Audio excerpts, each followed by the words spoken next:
When I was 10 years old, I told my dad, I said, there's two things I want to be in life. I said, it's going to be a pilot or a doctor.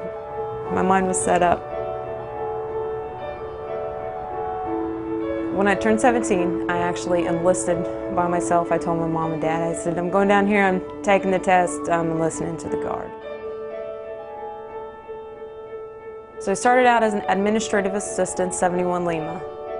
During that time period, I actually became full-time technician here as a secretary. And I knew that's not where I wanted to be. I then transitioned over what is 15 PAPO, what is now known as Flight Operations Specialist. Through that transition process, obviously, I submitted my packet every year. I went to the board every year. Initially, I was disqualified medically because there were classes. They said I can't fly, but I found that out to be incorrect. And then I also have two children. I have two boys. And actually, one funny story is I was 8 months pregnant sitting on the flight board. I was like, yep, I'm here. I want to go to flight school. So, of course, they laughed at me because I couldn't go that year. They knew that, but it's just to show my determination and dedication towards aviation, that this is where I wanted to be. So they told me, like 2 weeks ahead of time, they said, Michelle, you go to flight school in 2 weeks? And I was like, I guess, you know, I have a family. I have two boys that just have to pick up and leave and go to Alabama for 18 months, you know, where they train you how to be a pilot. From the time the engines start, I mean, I can get a chill, to the time we take off, you know, to the time that you're in the sky. The fact that it's you and a piece of machine in the air, just gears and gear shafts all put together one just so you can fly.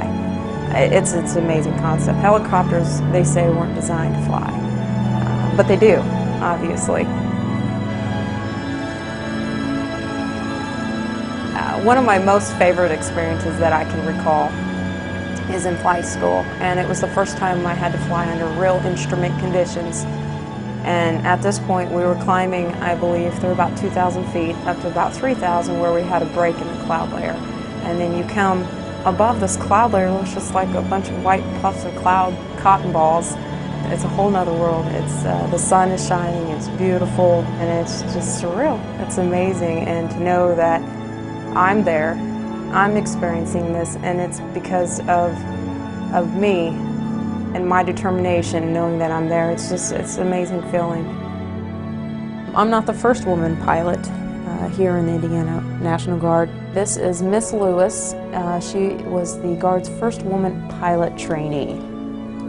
She actually went to flight school, and that was 20 August of '73. We also have our commissioned female aviators who have now left us. From my understanding, they have not sent, other than myself, another female warrant officer to flight school who completed and returned. So that's kind of a significant event for Indiana. Once you're in that aircraft, once you're in the airframe, it's not about whether you're a male, it's not about whether you're a female, it's can you handle the airframe, can you do your duties as a pilot?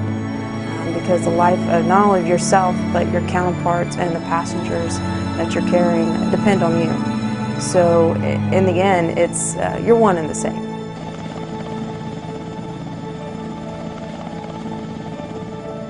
My experiences all the way from being enlisted when I was 17 up to the point where I transitioned to flight ops to flight school, they define who I am. I wouldn't change it because I'm proud of who I am.